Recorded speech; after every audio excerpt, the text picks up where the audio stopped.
Every morning at 5:15 a.m., she gets into her car and heads for work. She comes home at 3:21 p.m. Give or take the days, but she's home by 3:30 most days. Her blonde hair is always straightened, and she always wore a business suit. She looked great in maroon and navy. Those were my favorite on her. My favorite thing about this whole thing was that she just always looked so damn happy. I swear her smile lit up the entire sky every time I saw her.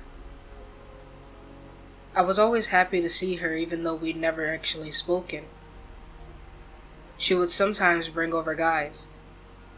And although it did make me sad, if it made her happy, I wasn't going to stop her. Sometimes I'd peek out the front and she would be pressed up against the window naked. I always must force myself to look away, otherwise I'd end up relieving myself watching her. I could have sworn I saw her smiling at me when she was pressed up against the window, but it's usually dark out when this happens. I'm probably just imagining it. After a couple of months, I noticed that lately she goes to work with an angry frown. And even more so when she comes home. Eventually, she just stopped going to work altogether. I never saw her leave her house. I checked frequently, but she never stepped outside. I was getting worried. It felt like years since I had seen her last. It was around 6 p.m. one night. I was in the kitchen making myself dinner when I heard the doorbell ring. Confused, I walked over and checked the peephole. There was no one there. I opened the door and there was an envelope on my welcome mat. I looked around before picking it up and taking it inside. I opened it and 4 words bolded in red said, "Don't look at me." I dropped the letter, not sure what it meant. Is it from her? I walked back out the front and opened the door. I saw her peeping through her blinds, and my heart ached. It was. I sat on my couch with the letter in my hand. She didn't want me to look at her. But how can I when I enjoy doing so? I closed my eyes for a long time trying to find the right solution. Then I found one. I picked up a pen nearby and wrote, "I won't look at you anymore, so be happy." I folded the letter into the envelope and walked across the street to our mailbox, placing it inside. I saw her looking at me and I smiled. At least I got to see her one last time. I won't look anymore. I pulled the pen from my pocket and shoved it into my eye.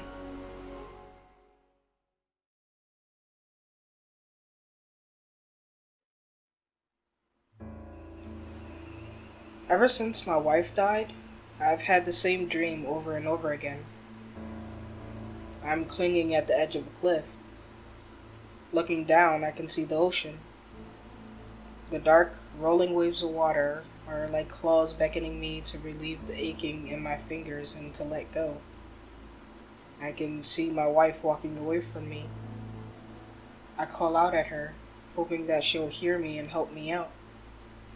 She never does. She soon becomes a speck in the distance, and my fingers can no longer support my weight. I plummet down toward the ocean. Just before I reach it, I wake up, covered in my own sweat and tears. This time, however, was different. She finally noticed me. Instead of walking away, she turned around. Hope and joy surged up within my very core. She walked toward me, bent down, wrapped her hand around my wrist, and threw me off the cliff. I fall towards the dark abyss below me, my hope snuffed out like a candle in a snowstorm.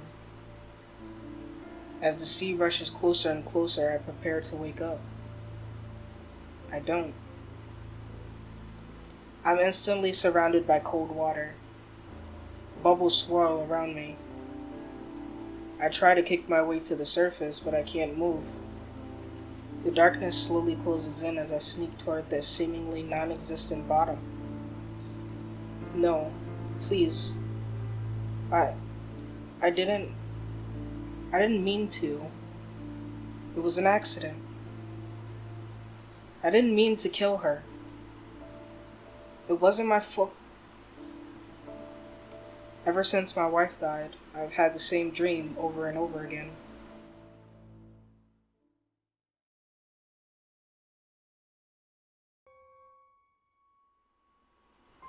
His smile was the first thing I noticed about him. It seemed so genuine and friendly. That's probably why I went over when he beckoned me. He told me that my mommy and daddy were in a car accident and that they had sent him to collect me. He could see that I looked skeptical, so he smiled at me again and told me that I could trust him. He led me over to his car and helped me into the back seat. I pointed out that we had driven by my house and he said he was taking me to visit them in the hospital. We pulled up outside an abandoned factory in the middle of nowhere. I could see him reach into the glove compartment and pull out a knife. He hopped out of the car and told me to get out as well. When I refused to get out, he grabbed my legs and pulled me out. He then picked me up and started to walk towards the factory. I slid my nose into his eyes and clawed them out. He threw me on the ground to protect his face. I ran behind and cut the back of his legs. When he dropped to his knees, I jumped on top of him and sunk my teeth into his neck and began drinking the blood that came flowing out. If he were paying attention to my smile, he may have noticed how long my canine teeth are. But humans are not very observant, so that's why I survived over 150 years.